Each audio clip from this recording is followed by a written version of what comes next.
Okay, before we start with your projects and hands-on activities on WordPress, of course, let me just introduce to you what is WordPress and what is CMS. So, this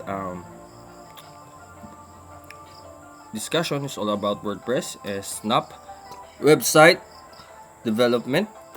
Okay, so what is a website? As we've learned before, it is a collection of many web pages, digital files that are using HTML or the hypertext markup language. To make a website available to every person in the world, it must be stored or hosted on a computer connected to the internet around the clock. So on top of your local hosting in our local website development, we have um, hosting plans that we can procure or we can avail for free on the internet as long as you can search for it. And one example is the infinity free, so just have to google that, infinityfree.com, if I'm correct. So you can avail 2 gigabytes of storage for your website for free, and of course it has limited capabilities since it is free, and it will give you a free URL with infinity free um, connected into it. So anyway, there are even other platforms that serve free hosting if you just look around the internet. And such computers are known as web servers, So yung nag-serve ng ating web pages. As we move on, so a website is just like a book, no? And the web servers are like the bookshelves, and the web host is the librarian, no? Which one that manages the library.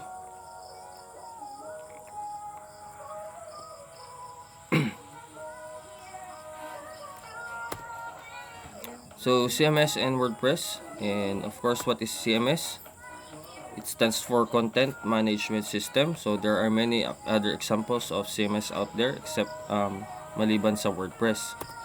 So CMS is a computer software used to manage the creation and modification of digital content, typically used for enterprise content management and web content management. So there are two main use na pinaggagamitan ng ating CMS.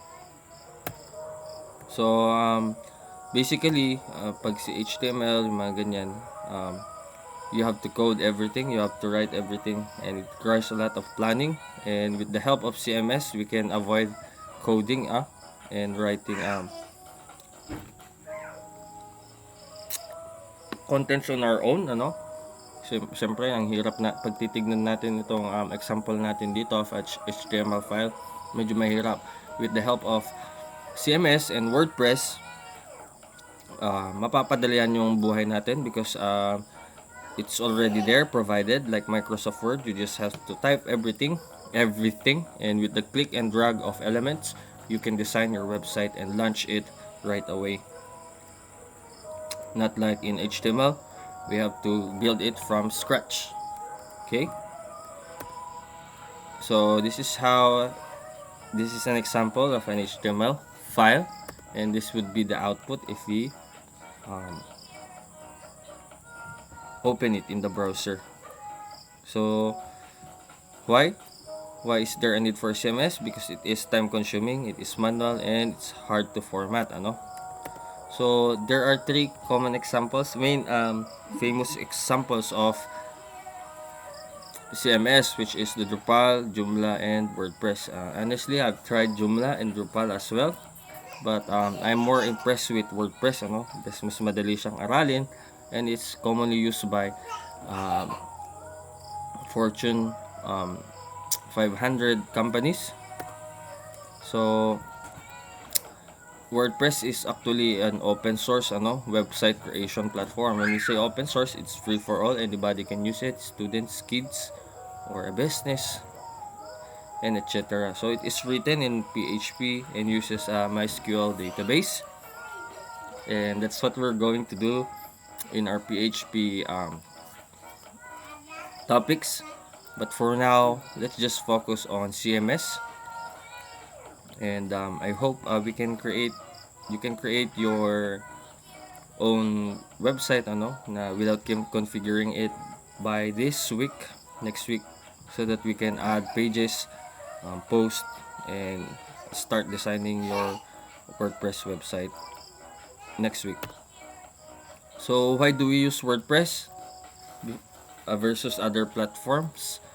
Well, of course, it is very easy to use since it's a drop click drag and drop program, and it has add-ons, and add-ons can make your website more capable, and it can add more capabilities, like for example turning it into an e-commerce website where you can buy and sell products, or make it a vlog where you can add videos, or just plain blog where you write articles, attach photos, and etc. So it is also widely used, and I think it is around around 34% of the internet is powered by WordPress. So malaki-laki 'yon, in sa milyones ng websites that are out there, 34% is made out of WordPress websites platform, I mean.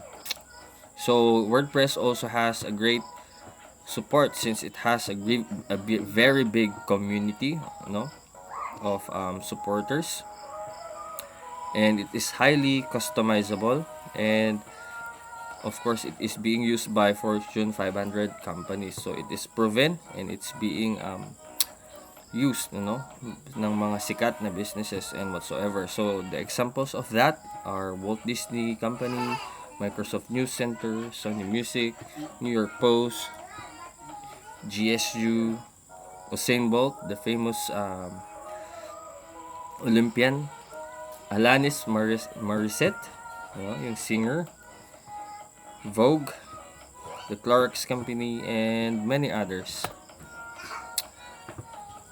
So to start developing locally, you'll need XAMPP, which we can download in ApacheFriends.org, which is also on open source, and a WordPress installer and a browser. So I've given this as your assignment and your first lab activity to install WordPress in your machine. So I hope you're working on that, so we can proceed with our next lessons for this week. So here are the examples of websites that I developed through WordPress, and which is our capstone project, which is an e-commerce platform for agri-products in Pamplona, Cagayan, and it has full features from adding products to our cart, to checking out, and payment gateways, and user registration as well. So pwede nyong gawin ito as your reference, though sinasabi ko na mas mahirap ito kung ito yung gagawin yung website project sa ating subject.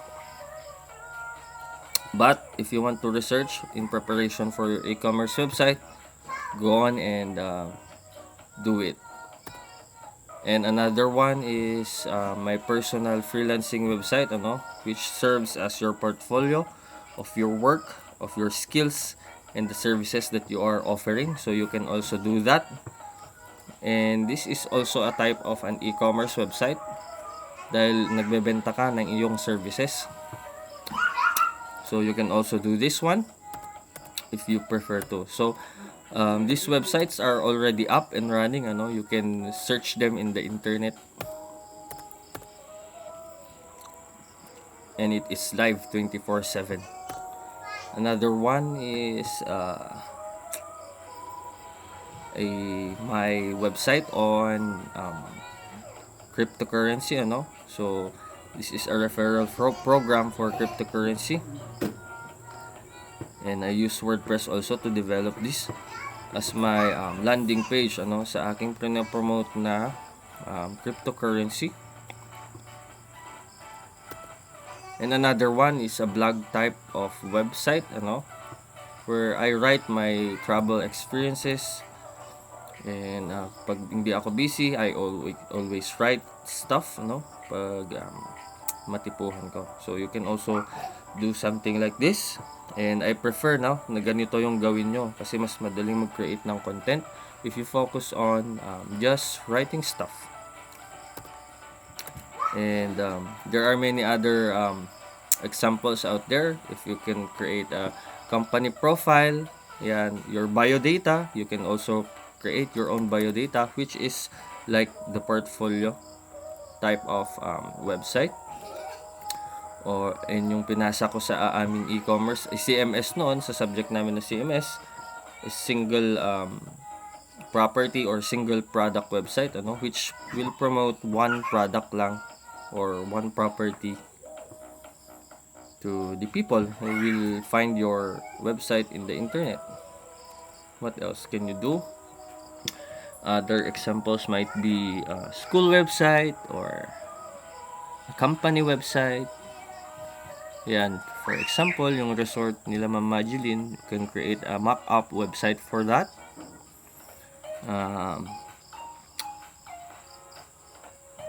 Hotels, ganyan. I-feature nyo lang yung mga services nila, kung ilang rooms meron sila, where is it located, contact information, and anything. Or we can also create our own school website. So, bahala na kayo. Be creative, and things na pwede nyong gawan ng website. So, use your imagination, guys, for the activity 1, lab activity 1 that I gave to you. So, these are the sources of our discussion for today. So, I hope you learned something, So, this is just a recap before we go deeper into how to create pages in your website. And of course, you already researched on how to install it. So, I'm expecting na-install nyo na yung inyong WordPress sa inyong mga local computers. And we're going to talk about creating posts, customizing your page, via design, and adding plugins, and etc. So, see you in class, and gagawa kayo ng inyong mga activities sa class. That's what I'm expecting sa inyo, Good night and God bless.